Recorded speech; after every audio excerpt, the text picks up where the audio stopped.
본 방송에서 제공하는 투자 정보는 투자 판단에 대한 조언입니다. 방송에서 제공하는 주식의 가치, 가격 상승 및 가격 하락에 대해서는 방송사에서 보장하지 않습니다. 안녕하세요. 주유소 1부에 이어서 주유소 2부 머니트렌드의 문도 활짝 열었습니다. 참 요즘 봄날인데 기분이 영 올라오질 않습니다. 어제는 비라도 내렸다지만 오늘은 포근한 봄날인데도 불구하고 시장 분위기가 그렇게 좋지 않다 보니까 내 기분도 덩달아서 처지는 모습인데요. 자, 오늘 그러면 마감 시황 한번 살펴보시면서 자, 오늘 내일 대비는 어떻게 해야 될지 한번 살펴보시죠. 네, 오늘 양지수 모두 하락 마감했습니다. FOMC 3월 회의를 앞두고 기준금리 인상에 대한 경계 심리가 확산되면서 우리 증시에서 대규모 자금 이탈이 나타났는데요. 러시아가 채무 불이행, 디폴트 선언할 것이라는 관측도 우리 증시에 부담으로 작용했습니다. 러시아의 디폴트 우려, 미 달러화 가치의 상승 압력을 한층 더 높였고 이 부분이 외국인의 국내 증시 이탈을 한층 가속화한 것으로 해석이 되고 있습니다. 지수 자세히 보시면요. 코스피 지수는 어제보다 0.91% 하락해서 2621.53포인트로 마감했습니다. 오전 중에 낙폭이 커지면서 2600선을 내줄 위기에 처하기도 했지만 2615.08포인트까지 떨어진 뒤에 다시 반등을 했고요. 코스닥은 전날 대비 0.14% 하락한 871.22포인트로 장을 마쳤습니다. 자, 오늘 지수 하락을 부추긴 것은 외국계 기관의 매도세였는데요. 외국인은 현물 시장에서 6,768억 원을, 코스피 200 선물 시장에서 2,317억 원을 각각 순매도하면서 시장에서 총 9천억 원에 달하는 매물을 내놓았습니다. 특히 시총 1위에서 3위의 대형주를 많이 팔아냈네요. 자, 수급 상황도 보시죠. 코스피 시장에서 개인은 현물 시장에서 6,053억 원을 샀고요. 선물 시장에서 2,385억 원을 순매수하면서 낙폭을 최대한 방어하는 모습이었는데요. 외국인은 6,753억 원을 팔아냈고요. 기관은 478억 원 사들이는 모습이었습니다. 자, 코스닥 수급도 한번 보시죠. 네, 코스닥은 개인이 650억 원을 홀로 사들였고요. 기관이 239억 원, 외국인이 404억 원을 팔아내면서 역시나 지수 하락을 좀 이끌었습니다. 자, 이어서 오늘 시장을 움직인 머니 이슈도 만나보시죠. 네, 머니 이슈 준비되어 있습니다. 제 뒤에 준비가 되어 있는데요. 자, 첫 번째 머니 이슈, 반도체 신화 넘보는 K배터리라고 저희가 제목을 좀 붙여봤습니다. 자, 전기차 시장이 급속도로 성장하고 있죠. 이르면 2035년에는 전기차 판매가 내연기관차 신차 판매량을 넘어설 것이다. 이런 전망도 나오고 있는데요. 이렇게 전기차 시장이 성장하면서 함께 눈길을 끌고 있는 게 바로 2차 전지입니다. 자, 이 배터리는 전기차의 주행 성능을 좌우하기도 하고요. 또 제조 원가의 절반을 차지하는 핵심 요소지만 기술적인 진입 장벽이 상당히 높고 또 초기 투자 부담이 크기 때문에 전 세계 상위 10개사가 90% 이상의 점유율을 차지하고 있습니다. 자, 국내 배터리 3사로 불리는 LG 에너지 솔루션, SK온, 삼성 SDI의 존재감이 점점 커지고 있는데요.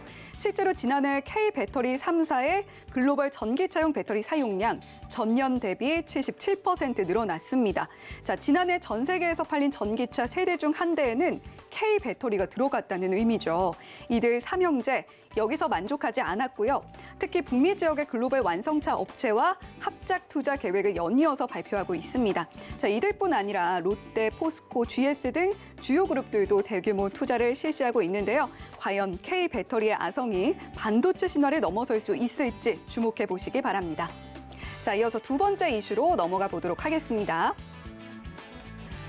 자, HDC 현대산업개발 국토부 엄정처벌 예고의 주가 급락이라고 저희가 제목을 붙여봤는데요. 자, 지난 1월 발생한 광주 서구 화정 아이파크 아파트 붕괴 사고 원인 조사 결과가 어제 나왔죠. 국토교통부 브리핑 내용을 보면 제재 수준은 현재 검토 중이지만 국민적인 우려가 큰 만큼 법령이 정하는 가장 엄정한 처벌을 할 계획이다. 이렇게 밝혔습니다. 자, 이에 따라 HDC 현산의 주가 어제 10%대 하락폭 보이며 떨어졌고요. 오늘도 역시 흐름 좋지 않았습니다. 사실 대선 직후 건설업종 분위기가 상당히 괜찮았습니다. 윤석열 당선인이 선거 과정에서 밝힌 대로 안전진단이나 재건축 초과이익 환수제 등 재건축 그리고 재개발 규제를 풀고 또 주택 공급을 늘릴 것이라는 기대감 때문이었죠. 하지만 이번 국토교통부의 발언이 건설업계 규제에 상당히 규제 강화에 대한 우려감을 다시 키우면서 투심이 위축되는 모습으로 나타나고 있습니다. 세부적인 내용이 나온 게 아니기 때문에 기대와 우려의 전망이 계속해서 교차하고 있는 모습인데요. 일각에선 안전진단 기준 완화에 대한 기대감으로 일정을 보류했던 단지들이 진단을 재추진하는가 하면 또 안전진단 면제를 기대하는 쪽에서는 법 개정이 우선이 돼야 하기 때문에 당장은 어렵지 않겠냐라는 관측도 나오고 있는 겁니다. 과연 건설업계 분위기는 어떻게 흘러갈지 오늘 저희 방송 보시면서 대응 전략 찾아가시면 좋겠습니다. 자, 본 방송에서 제공해드리는 정보는 투자 판단에 대한 고지 정보일 뿐 해당 주식의 가치나 수익률을 보장하지 않는다는 점도 알려드리도록 하겠습니다.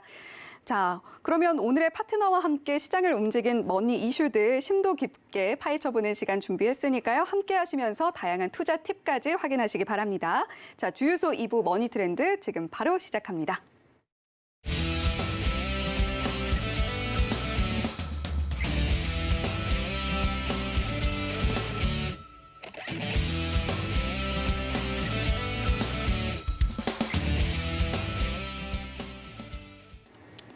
네, 오늘 우리 시장을 움직인 이슈는 어떤 것들이 있는지 알아보는 시간, 머니 이슈 시간입니다. 자, 오늘은 이정수 파트너와 함께합니다. 이정수 파트너님 안녕하세요. 네, 안녕하세요. 네, 한 주 동안 잘 지내셨나요? 네, 잘 지냈습니다. 네, 다행입니다. 본격적으로 저희 첫 질문부터 들어가 보도록 할게요. 공격적인 투자를 통해서 글로벌 시장 입지 다지기에 나섰던 이 K배터리 3사. SK온이 포드와 손잡고 터키의 배터리 공장을 설립한다. 이런 소식이 전해지는 좀 광폭 시설 투자에 나서고 있는 모습이에요. 국내 배터리 업체들의 행보 먼저 좀 자세하게 짚어주시죠. 일단 뭐 아나운서님이 이미 정리를 잘 해주셨기 때문에 저는 딱히 더 이상 추가를 설명할 게 없을 정도로 준비 굉장히 많이 하셨네요. 감사합니다. 네, 일단 2020년도서부터 이미 국내 배터리가 해외에다 투자를 하고 하는 이슈들은 굉장히 많았습니다. 정확히 얘기하면 2018년도서부터 이슈는 계속 나왔고요. 국내에서 2차 전지 뭐 제주도에다 시범 운영하겠다, 뭐 부산에다 하겠다, 뭐 서울에도 하겠다, 뭐 공무원들 뭐 그 자동차 같은 거 있어 미니카 같은 것 아니고 하여튼 뭐 골프장에 보면 움직이는 거 있잖아요. 그런 거서부터 시범 운행으로 이미 2018년도부터 다 했습니다. 그 아마 제주도에 있었던 게 기억만 나는데 그거 외에서도 지자체 내에서도 열심히 하고 했었고 그때까지만 하더라도 전기차, 2차 전지 이게 이렇게 성장할 거는 아무도 예상을 못했었죠. 근데 이게 2019년도에서 이슈가 굉장히 크게 나왔는데 그때 주가가 어떻게 됐냐면 빠졌어요. 저는 근데 이게 나라에서 돈을 이렇게 많이 투자를 하고 우리나라만 투자하는 게 아니고 전 세계가 투자를 하니까 이거는 가겠다라고 2019년도 봤는데 차트를 보니까 너무 많이 떠 있어서 이거 박살나면 사야 된다라는 얘기를 제가 원래 서울경제에서 2014년도 10월 달에 왔다가 2016년도에 딴 데 갔다가 2018년도쯤에서 이제 다른 방송사에 있다가 2019년도 12월 달에 다시 왔거든요. 2019년도 12월 달 보니까 이게 빠지기 시작하는 겁니다. 그래서 제가 서울경제에 2020년도 1월 달에 왔는데 그때에서 2020년도 1월 달에 이슈들이 여태까지 2019년도에 어마어마하게 나왔거든요. 근데 고점에서 40%, 50% 반토막이 나 있는 거예요. 근데 거기서 갑자기 이제 코로나 이슈 때문에 아주 박살이 나니까 이거는 기회다 그래갖고 LG화학서부터 삼성 SDI, 에코프로, LNF 다 추천했습니다. 왜냐면 이거는 물방고 기반이다. 이거는 무조건 간다.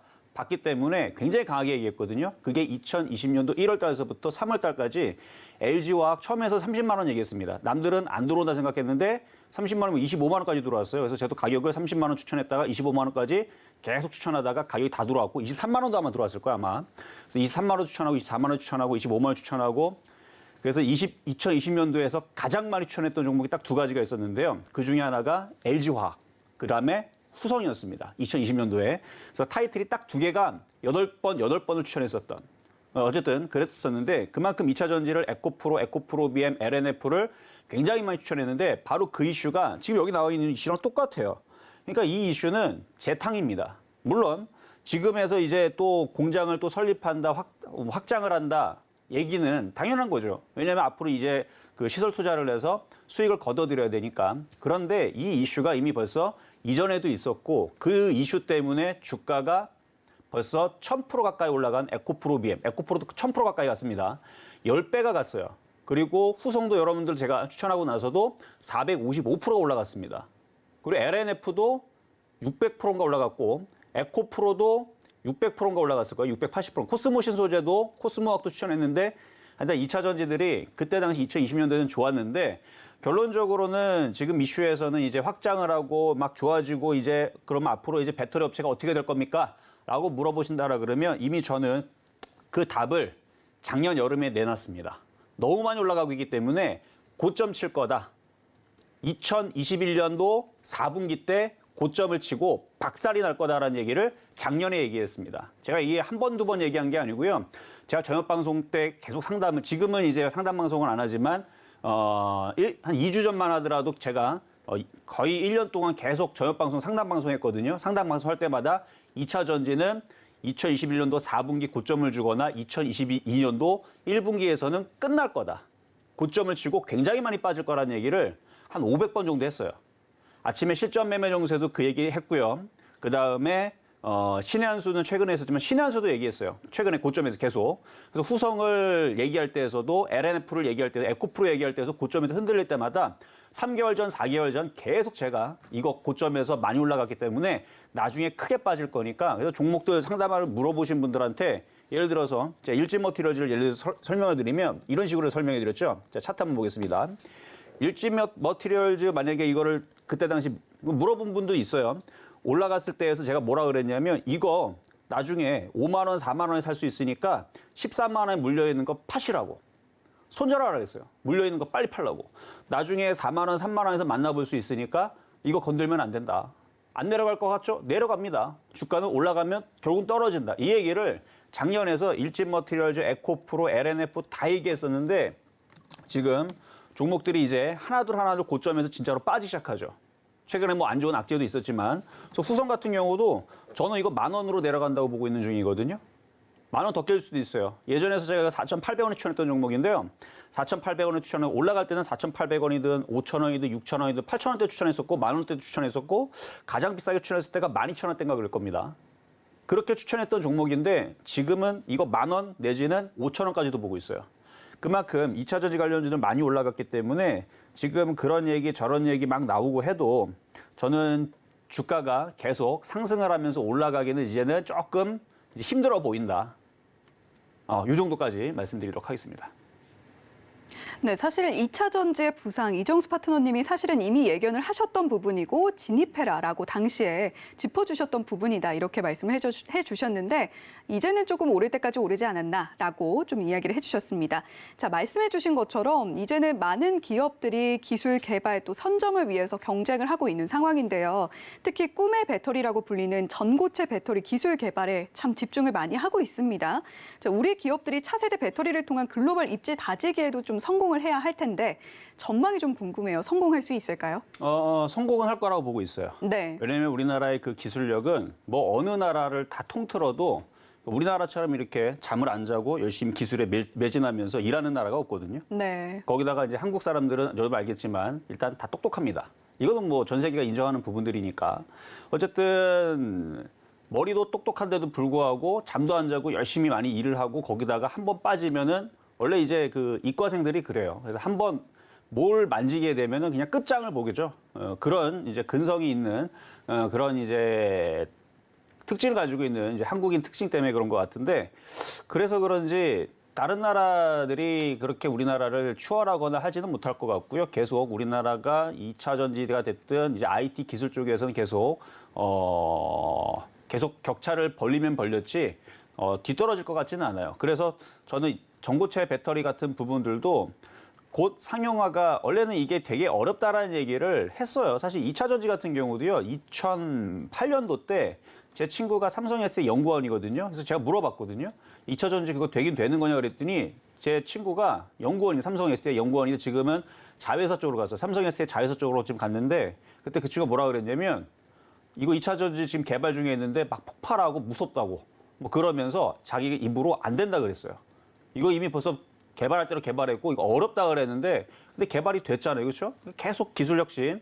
삼성 SK 연구원인데도 그래요. 어쨌든 그 이후로 2008년도에서 지금 2022년도인데 이 배터리 성능들이 이제 효율이 높아져 가지고 진짜 전기차가 나와서 굴러다니고 할 수 있는 정도의 수준이 되기까지가 10년이 걸렸단 말이에요. 그렇죠? 2010년, 그러니까 2008년도였으니까 2018년도 때도 그때도 뭐 이제 무슨 박람회라든지 자동차 뭐 그런 모터쇼 같은데 이렇게 가봐도 아직까지는 상용하기가 어렵다 그랬는데 결국 만들어내죠. 대단한 겁니다. 그때까지만 해도 이게 되나 안 되나 했는데 결국은 이뤄내고 그래서 뭐 이제 한 번 충전으로 이제 400km, 뭐 500km 대단한 거예요. 이것도 불과 3년 전까지만 하더라도 이게 되나 이랬거든요. 근데 이게 된단 말이죠. 그래서 이 기술 역시는 참 대단한 것 같은데 근데 아까도 좀 전에 얘기했지만 2008년도 때에서부터 해서 전기차 얘기는 계속 나왔었습니다. 그런데 그게 어렵다 해서 10년 걸리고 거의 20년 걸려갖고 20년은 아니죠. 한 13년 정도가 걸려갖고 완성을 일으켜 놓은 건데 지금 전고체 배터리 얘기가 나온 게 뭐 과거에서도 얘기는 있었지만 최근에서 이제 상용화가 조만간에 될 수 있다, 할 수 있다. 이게 2008년도에도 비슷하게 얘기가 나왔거든요. 그러면은 작년하고 재작년에서 이 전고체 배터리에 대해서 어느 정도 알고 있는 분들한테 물어봤더니 이거 향후 5년 안에 쉽지 않을 거다. 이렇게 말씀하셨었거든요. 그쪽 학계 쪽에 있는 분이 5년 안에 쉽지 않을 거다. 잘하면 10년도 걸릴 수도 있다. 근데 저는 그거를 이해를 했어요. 왜냐면은 뉴스에서 나오는 건 약간 바람을 좀 불어넣는 부분들이 있어요. 이게 확실히 이 상용화가 되고 이 모든 부분들이 해결이 되기 전까지는. 왜냐하면은 전고체 배터리 같은 경우는 장점도 있고 단점이 있는데 저는 어쨌든 5년에서 8년 정도 걸릴 줄 알았는데 지금 기사 나오는 것들 보면은 생각보다 좀 빨리 좀 상용화가 될 것 같아서 그래서 저거 조금 찾아보니까 일단 LG 이제 에너지 솔루션 같은 경우는 이제 전 세계 2차 전지 점유율 같은 경우는 이제 2위입니다. 1위가 2위 이제 왔다 갔다 하는데 뭐 작년에서 이제 점유율 1위를 한 적도 있어요. 그래서 1위, 2위 왔다 갔다 하긴 하는데 이제 CATL 이게 중국이 24.2%고요. LG 에너지 솔루션이 22.6%고 이제 3위가 파나소닉이고 뭐 뒤에 뭐 삼성 SDI도 있고 이렇게 하는데 일단은 점유율로 볼 때에서는 우리나라가 이제 탑급은 맞죠. 탑급은 맞는데 이제 기술을 이제 확 이제 격차를 벌리는 부분들은 조금 더 걸릴 건데 이제 이거는 이제 2차 전지 쪽인 거고요. 이제 전고체 부분으로 이제 넘어오게 돼서 아직까지 이거를 완벽하게 만들었다. 이거는 없어요. 아직은 없지만 그래도 지금 LG 에너지 솔루션과 그다음에 삼성 SDI, 그다음에 포스코 우리나라에서는 지금 요거를 이제 전고체 배터리에 대해서 뭐 일단 전고체 배터리가 뭐냐고 물어보면 이제 전해질이 이제 액체 부분에서 이제 고체 부분으로 가는 건데요. 고체로 됐기 때문에 일단은 에너지 밀도가 높기 때문에 대용량으로 이제 구현을 할 수가 있고 그다음에 불연성 고체이기 때문에 화재가 나지를 않아요. 물론 2차 전지 전해질이라 그래서 화재 나는 경우들 많이는 못 봤죠. 뭐 핸드폰 같은 거 가끔 가다가 터지는 사건들은 가끔 이제 그건 이제 기술적인 부분 뭐 그런 부분에서 이제 그랬던 부분이지 사실 이렇게 불 나는 부분들은 아닌데 어쨌든 차가 사고 났을 때에서 이제 터지는 부분에 대해서 우리가 많이 그런 부분에서 고민을 한단 말이죠. 그래서 배터리를 자동차를 보면 가운데다가 아주 꽝꽝 싸맵니다. 뭐 어떻게 열지 모르겠어요. 꽝꽝 싸매거든요. 열라면은 그것도 생각을 해야 돼요. 나중에 여러분이 2차 전지 자동차를 사잖아요. 그럼 이제 배터리에는 수명이 있습니다. 그러면 나중에 어느 정도 이제 쓰면은 배터리 성능이 떨어져요. 그럼 배터리를 교체해야 되잖아요. 그럼 교체하면 그거를 열라면 공인비가 얼마나 많이 들까요? 그러니까 여는 것도 여는 거지만 배터리 가격이 아까 아나운서님이 얘기하셨죠. 절반 정도 차지를 하는데 이게 쌀 때가 40%인데 원자재 가격이 계속 올라가니까 이제 60%, 70% 이제는 배터리 가격이 어마어마하게 올라가게 되면 이제 차 가격이 그냥 배터리 가격이 될 수도 있는 거예요. 그 정도로 지금 원자재 가격이 계속 올라가고 있는데 왜냐면 사는 사람들, 사용하는 사람들이 점점 많아지니까. 아직 전기차가 전 세계에 대중화가 되지 않았는데도 불구하고 이렇게 비싼데 만약에 전 세계 사람들이 이제 전기차가 대중화 정도 정도 되면은 원자재가 더 부족해지겠죠. 그럼 가격은 지금 뭐 한 4년 전, 5년 전보다 5배, 6배 올라갔다는 애들도 있는데 작년 대비 벌써 2배 이상 올라갔습니다. 알루미늄이라든지 구리라든지. 근데 이거를 한 5년 전, 6년 전 따지게 되면 6배, 10배가 올라갔는데 이거 앞으로 계속 쓰게 되면은 뭐 10배도 더 올라갈 수도 있다고 봅니다. 근데 그렇게 비싸면은 전고체 배터리가 예를 들어서 1억짜리 자동차가 배터리가 4천만 원, 5천만 원인데 배터리가 1억, 2억 한다 그러면 그 차 사겠습니까? 그러니까 이게 뭔가 조금 대체가 되는 좀 부분이 좀 있어야 되는데 어쨌든 얘기가 좀 딴 데로 조금 넘어가긴 했는데 어쨌든 배터리 부분에 대해서는 일단은 우리나라는 일단은 점유율은 확실히 괜찮은 편이고 전고체 배터리도 기술적인 부분에서 우리나라는 LG 에너지 솔루션이 2026년에 출시 예정이고요. 2030년도가 양산 목표인데 저는 이룰 거라고 보고 있습니다. 그리고 잘 1등으로 달릴 것도 예상을 하고 있는데 근데 저는 이제 주식을 얘기하잖아요. 주가는 안 갑니다. 이렇게 마무리하겠습니다. 네, 굉장히 의문스러운 말씀을 하셨어요. 전망은 좋게 보지만 주가는 안 갈 것이다. 이렇게 좀 정리를 해주셨는데 아직까지 전고체 배터리 부문에서 확언을 할 수는 없지만 기술적인 부분에서는 계속 격차를 벌려나가지 않겠느냐라고 전망을 해주셨습니다. 자, 그러면 이제 국내 배터리 업체들에 대한 기대감은 점점 커지고 있어요. 비록 주가는 안 갈 거다 이렇게 말씀해 주셨지만 그러면 기대감이 커지는 만큼 관련 업종은 관련 기업들은 어떤 게 있을까 많이 관심을 갖고 계실 것 같은데 주목할 기업은 좀 어떤 게 있다고 보세요? 그러니까 이게 이제 왜 주가가 안 간다고 말씀을 드렸냐면 많이 올라갔기 때문에 그런 거거든요. 네. 많이 올라갔기 때문에 누군가가 자꾸 팔아요. 그럼 누가 팔겠느냐? 많이 샀던 애들이 팔겠죠. 그렇죠. 그러니까 많이 샀던 애들은 어디서 샀냐면 2010년도, 2015년도 그때 매집했던 애들. 정확히 얘기하면 2016년도에 매집이 들어갔습니다. 2차 전지가. 2016년도에 제가 서울경제TV에 있었을 때 2015년도에서 2016년도에 어마어마하게 많은 매집이 돼 있었습니다. 그게 이제 기억이 나는 분들은 이거 되게 대단하다 생각을 할 거예요. 왜냐면 저는 그게 매집이 엄청나게 됐다라는 거를 그때 봤어요. 그리고 제가 그때 당시 서울경제에 있었기 때문에 이거를 굉장히 강하게 얘기한 적이 있습니다. 근데 대부분 사람들이 이 사실을 몰라요. 엄청난 물량들이 2015년도, 2016년도에 그때가 이제 추석 전후일 겁니다. 그때 갑자기 어마어마한 거래량이 터지면서 물량들이 막 그때 움직였어요. 그때 잠깐 움직이다 한 1년 움직였었나? 1년, 2년 잠깐 움직이다가 이제 빠지고 다시 올라가고 그러다 다시 빠지고 그리고 올라간 게 2020년도서부터 해서 2022년도 들어가기 전까지 이렇게 올라갔던 건데 그러니까 세력들이 그때 많이 샀던 부분들을 지금 다 털어내고 있습니다. 그러니까 산 거는 그때 산 거예요. 그러니까 그거는 뭐 이거를 어떻게 샀는지를 보여달라 그럼 보여드릴 수는 없어요. 그거는 여러분들이 찾으셔야 되는 거고. 근데 2021년도 12월 달서부터 지금까지의 종목들의 수급을 한번 봐보세요. 어마어마하게 매도가 나오죠. 한번 차트 잠깐 한번 보겠습니다. 지금 보면은 후성 같은 경우도요. 제가 후성 굉장히 좋아하는 종목이고 많이 추천했었고 많이 얘기했던 종목이거든요. 지금은 쳐다도 안 봅니다. 왜? 박살날 거 뻔한데 뭐하러 봅니까? 전 그래서 이거 고점 있을 때마다 열심히 팔아대라고 계속 노래를 했어요. 2만 원대 이상에서 팔아라, 팔아라, 팔아라, 팔아라, 팔아라. 자, 수급 한번 봐보세요. 얘네들도 열심히 팔고 있죠? 그나마 후성은 늦게 팔고 있는 중인데 LG화학 한번 볼까요? 이것뿐만 아니라 다 비슷해요, 지금. 그리고 LG 에너지 솔루션 같은 경우도. 그러니까 LG화학 같은 경우는 2차 전지가 이제 아니죠. 뭐 요만큼은 뭐 이렇게 건지고 있는데 2차 전지 부분들을 LG 에너지 솔루션으로 다 갖다 줬기 때문에 이제 2차 전지 하면 이제 LG 에너지 솔루션으로 봐야 됩니다. 근데 사람들은 아직도 2차 전지 하면 그럼 LG화학은 뭔데? 화학주죠, 그냥. 화학주, 화학 섹터인 거고요. 석유화학 이렇게 보면 되는 거고 2차 전지 에너지 솔루션을 봐야 되는데 그러면 2차 전지 앞으로 제가 아까 그랬잖아요. 전고체 배터리 1위 누가 할 것 같냐? 대한민국이 합니다. 이거는 저는 확신해요. 1위를 대한민국 할 거고 뭐 판매량이라든지 점유율 다 대한민국이 할 건데 주가는 절대 못 갑니다. 이렇게 수급이 꼬여서는요. 갈 수가 없어요. 주식이라는 거는 수급의 논리로 기관, 외국인, 개인 누가 돈 벌 거냐 이 싸움인데 바닥에 매집했던 사람들이 좋은 거고 그 사람들이 많이 올라갔을 때 팔아먹으면 장땡인 거죠. 그러니까 지금 많이 바닥에 섰던 그 애들이 오를 때 물론 에너지 솔루션은 많이 오른 거는 없지만 그 외에 뭐 에코프로라든지 이것도 지금 매도세가 지금 이제 나올 거고 그다음에 에코프로 BM 그다음에 뭐 코스모 화학 뭐 코스모 신소재 그 수급이 지금 왕창 꼬인 애가 있고 아직 안 꼬인 애들이 있는데 이렇게 보면은 차트가 이렇게 고점에 떠 있는 애들이 있죠. 이제 얘네들은 꺾이고 있는 겁니다. 이유는 많이 올라갔기 때문에. 그래서 아까 질문이 뭐였죠? 그래서 그 다음에 그럼 볼 수 있는 건 뭐냐? 네.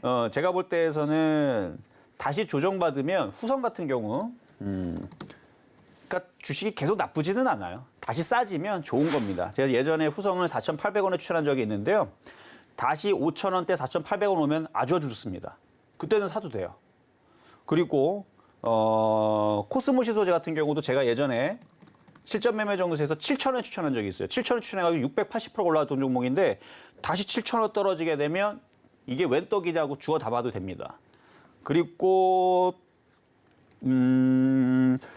지금 오늘 좀 기사 중에 이런 게 있었습니다. 그러니까 그 윤 당선인이 올해 정부 내에서는 이제 유로 세븐을 도입을 하겠다. 그러니까 디젤을 좀 퇴출시키겠다. 뭐 이렇게 지금 얘기가 나왔거든요. 그러면 이 결국은 이거는 뭐냐면 이제 전기차로 가겠다라는 얘기예요. 그러니까 지금 저탄소, 탄소를 줄이겠다. 그러면 탄소를 줄이려면은 원전.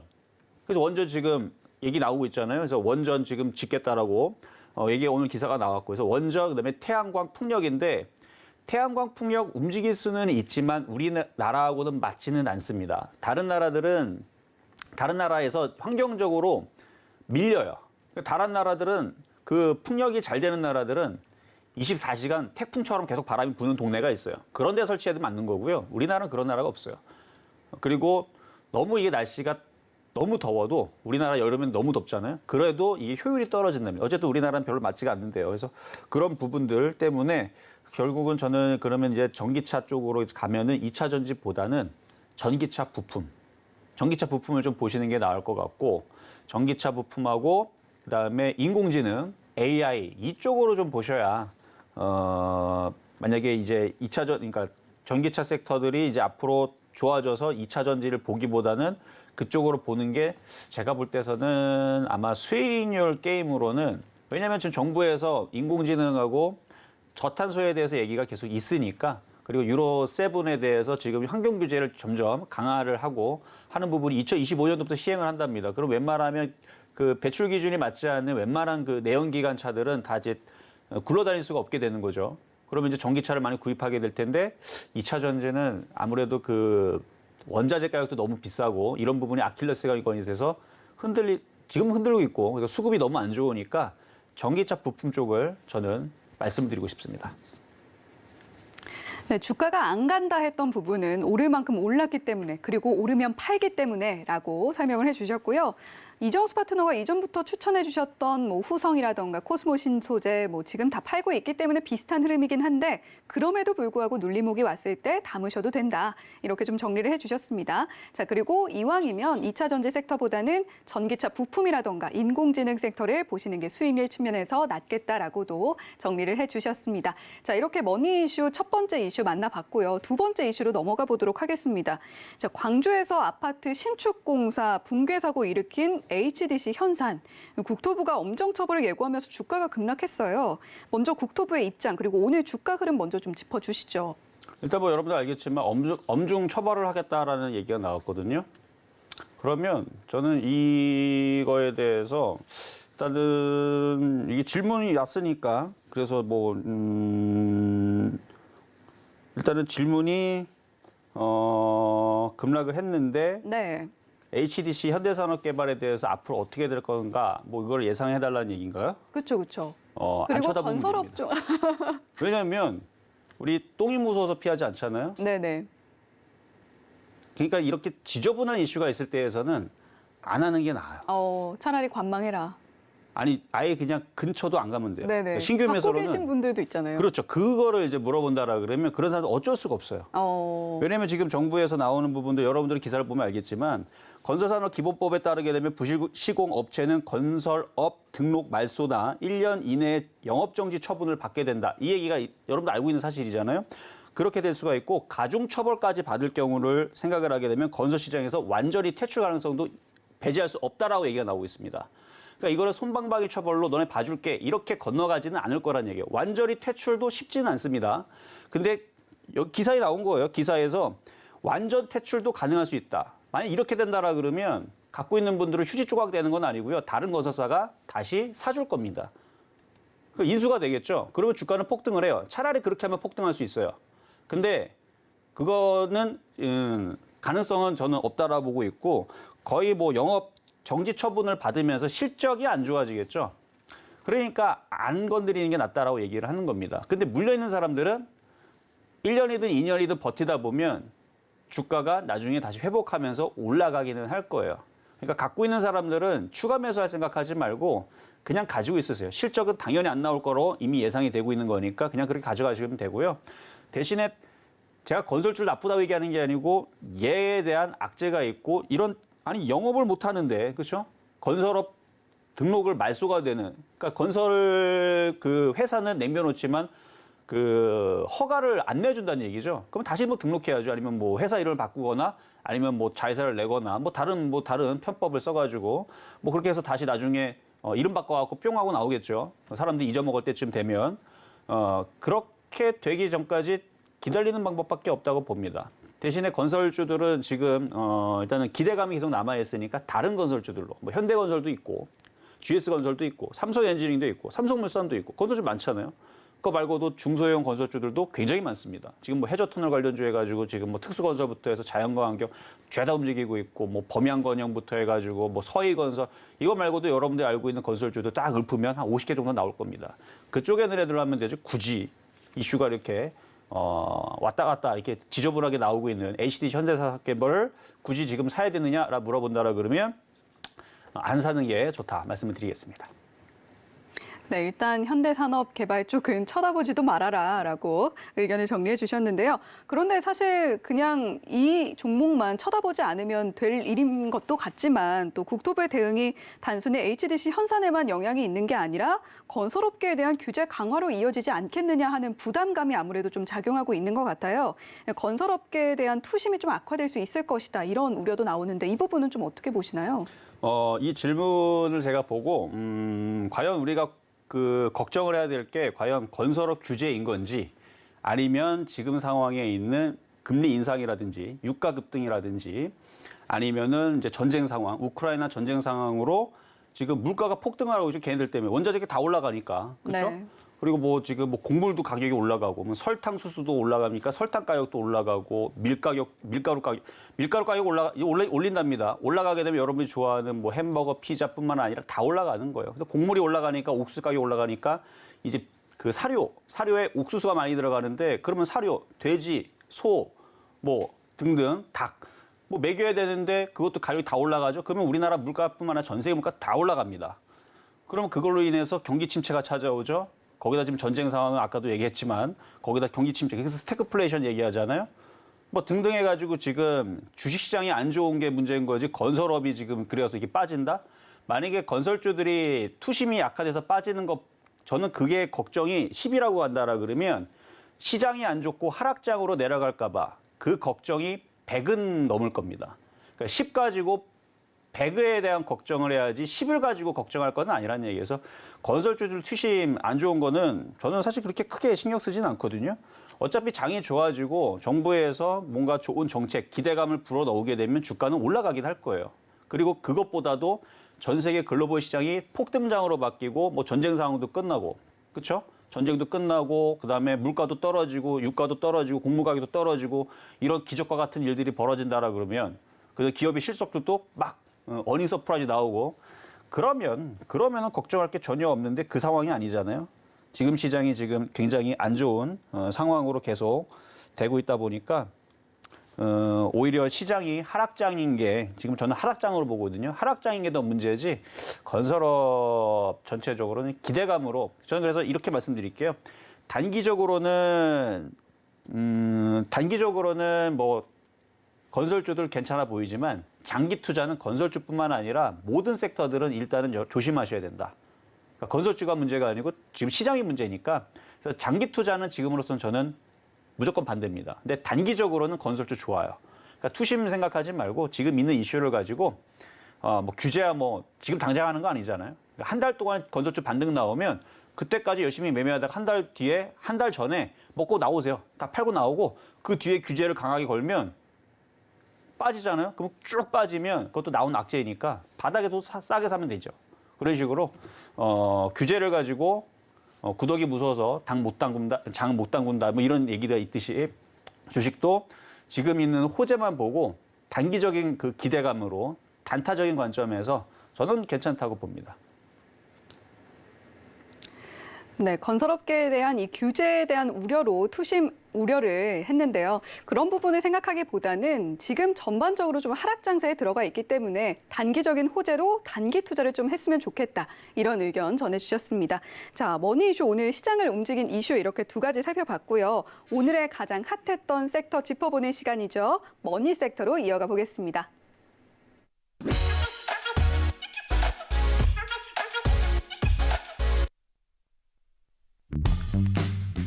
오늘의 머니 섹터 원전 관련주입니다. 오늘 주요 공약으로 탈원전 전면 백지화 등을 내놓으면서 윤석열 관련주로 또 원전 관련주 최근에 굉장히 핫했죠. 자, 이 부분 한번 짚어보도록 하겠습니다. 네, 오늘의 머니 섹터로 원전 관련주 가지고 와 주셨어요. 오늘의 머니 섹터로 선정해 주신 이유가 뭘까요? 앞서 있었던 이슈는 제가 정한 게 아니고요. 네. 방송국에서 정해놓은 겁니다. 그래서 제가 답변을 드린 거고요. 원전 섹터는 오늘 강했잖아요.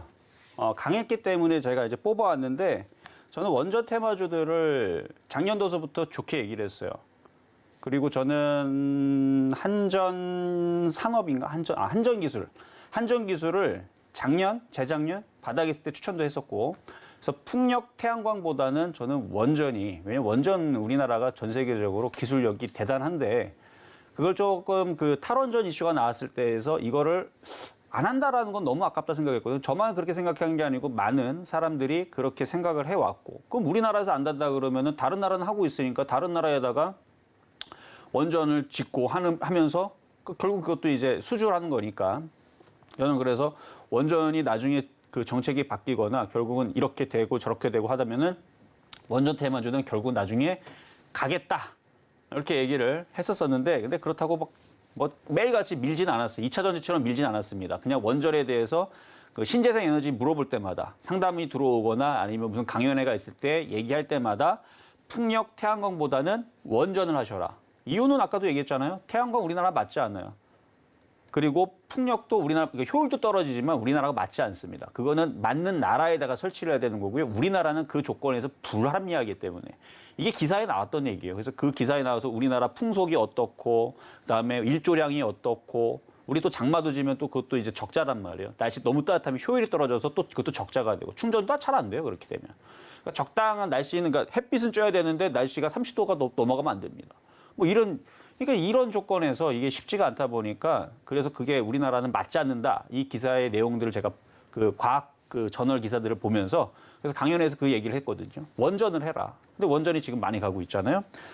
그래서 원전을 좀 가지고 나왔는데 일단 오늘 나왔던 얘기가 이제 신한울 3, 4호기 조기 착공을 하겠다라는 내용이 있었고, 그 다음에 이제 정부에서 그 5대 메가테크, 제가 어제도 신의 한수 때도 얘기했는데 5대 메가테크를 하는 그 안에 정책이 5가지 정도가 있는데 뭐 AI도 있고 뭐 여러 가지가 있는데 거기에 이제 탄소 중립 정책. 그래서 아까 전에 이제 전기차 이슈하고 어느 정도 맞물리는데 물론 2차 전지도 그렇지 않습니까라 물어보시겠죠. 그럼 원자재 가격부터 떨어지면 니켈 가격 여기서 한 5분의 1 토막 나고요. 알루미늄 가격, 알루미늄 안 필요 없죠.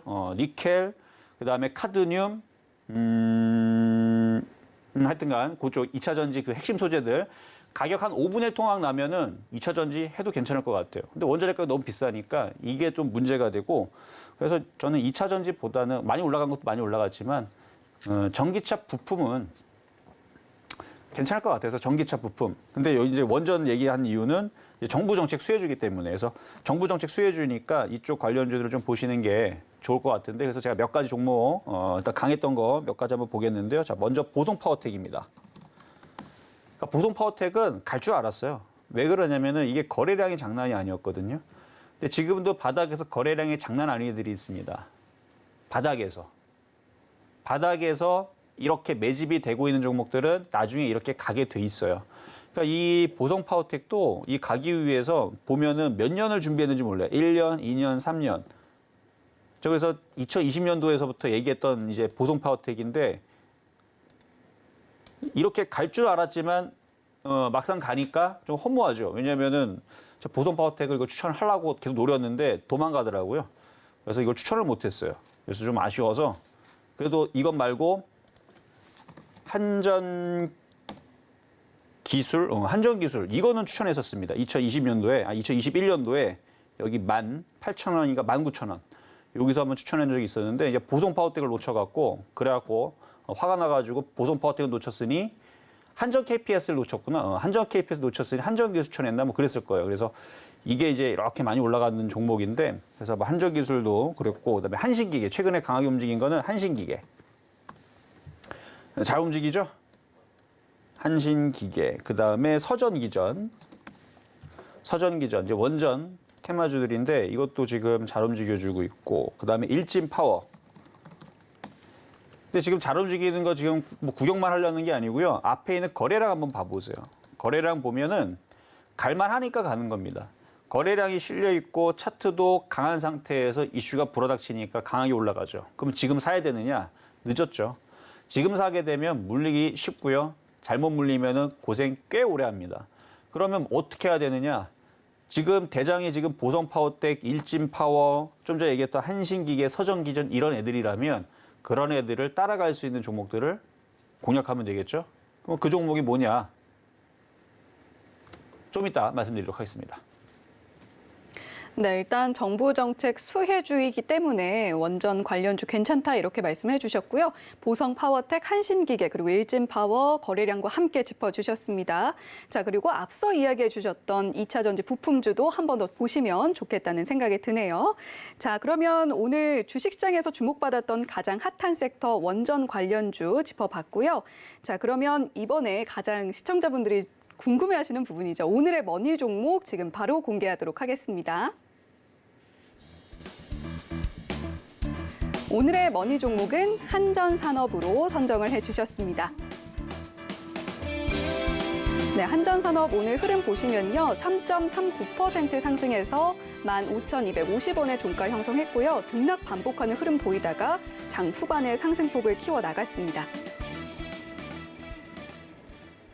네, 이정수 파트너님 오늘 한전산업 머니 종목으로 선정해 주신 이유가 뭘까요? 자세한 설명을 좀 부탁드리겠습니다. 아까도 좀 보여드렸지만 먼저 간 애들은 많이 갔어요. 네. 그러면은 그 다음 2등주, 3등주가 쫓아가기 마련인데 지금 좀 비싸기 때문에 지금은 못 삽니다. 지금은 사라는 얘기는 아니고 조정을 받을 때 얘기를 말씀을 드리는 거예요. 그래서 원전 테마주들 보성파워텍서부터 해서 지금 뭐 일진파워 등등 다 강하고 있으니까 어차피 걔네들은 많이 올라갔으니까 더 올라가라 그러고 뒤 따라갈 수 있는 종목들을 공략하면 되거든요. 그래서 한전산업은 일단 연료 타랑, 회처리, 운전 및 정비, 발전 산업을 하고 있는 이런 섹터로 해서 이제 원전 테마로 지금 들어가고 있는 건데 아까도 얘기했듯이 윤 당선인이 얘기하기를 이제 원전 공약 수혜 기대감으로 지금 이슈가 좀 되고 있는 종목이고요.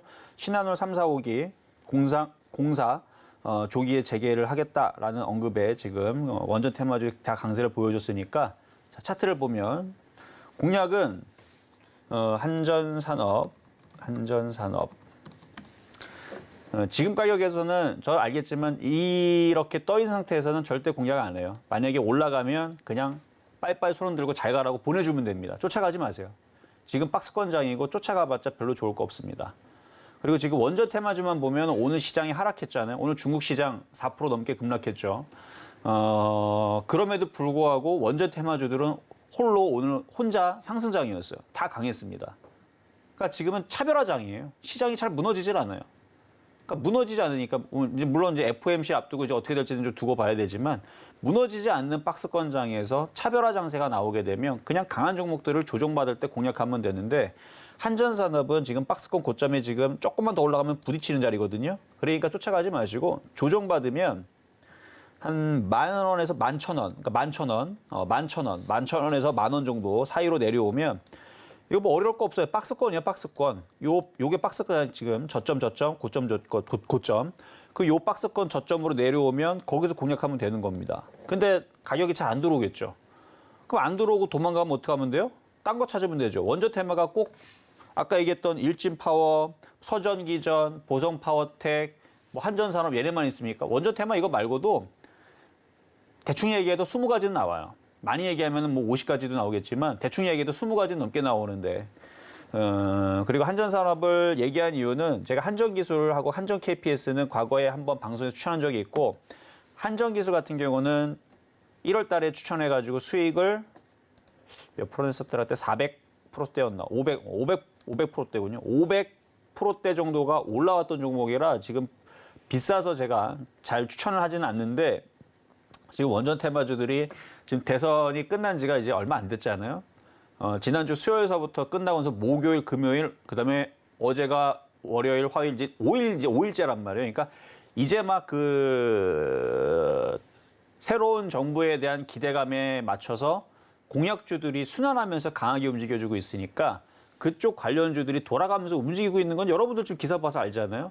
그 5대 메가테크, 정부에서 지금 얘기하고 있는 그거 관련된, 그래서 지금 그쪽으로 움직이다 보니까 탄소 중립, 그러면은 풍력하고 태양광 뭐 언젠가는 가겠죠. 뭐 못 간다는 얘기하는 건 아닙니다. 이슈가 되다 보면 태양광도 풍력도 움직이는데 원전을 해야 될 것 같아요. 왜냐면 원전의 거래량들이 장난이 아닙니다. 그래서 조정받으면, 그래서 얘네들은 이미 많이 올라갔으니, 이거 아까 얘기했죠. 500%는 올라갔다고. 근데 한전산업은 500%까지는 아니거든요.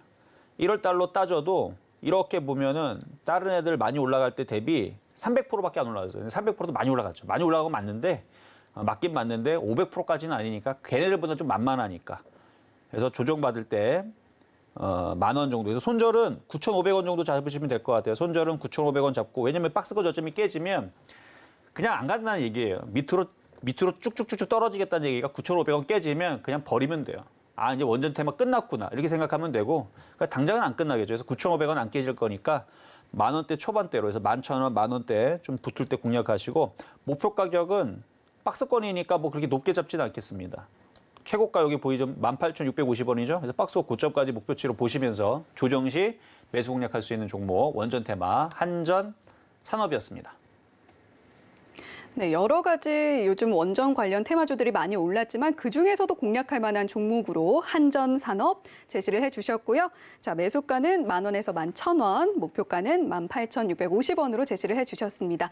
자, 이렇게 정말 직설적으로 탁탁 정말 꽂히게 이야기를 잘 해주시는 이정수 파트너인데요. 샵 0082번으로 이정수라고 보내주시면 더 많은 이야기 들으실 수 있습니다. 샵 0082번으로 이정수라고 보내주시면 참여 링크 보내드리고 있으니까요. 많이 많이 참여해 주시길 바라겠습니다.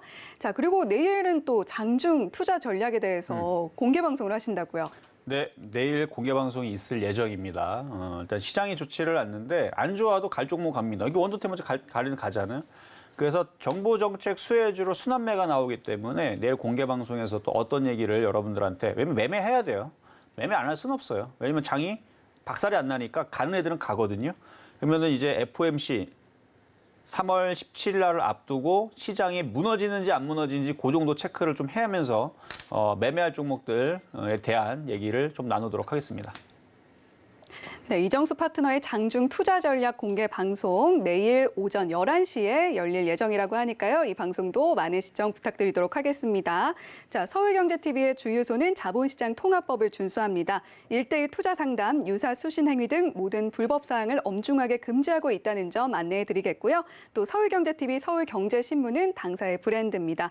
서울경제증권TV와는 무관하며 기타 유사 명칭에도 주의해 주시길 바랍니다. 자, 그러면 주유소 2부 머니트렌드 오늘 준비한 내용은 여기까지니까요. 시청해주신 여러분 고맙습니다.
본 방송에서 제공하는 투자 정보는 투자 판단에 대한 조언입니다. 방송에서 제공하는 주식의 가치, 가격 상승 및 가격 하락에 대해서는 방송사에서 보장하지 않습니다.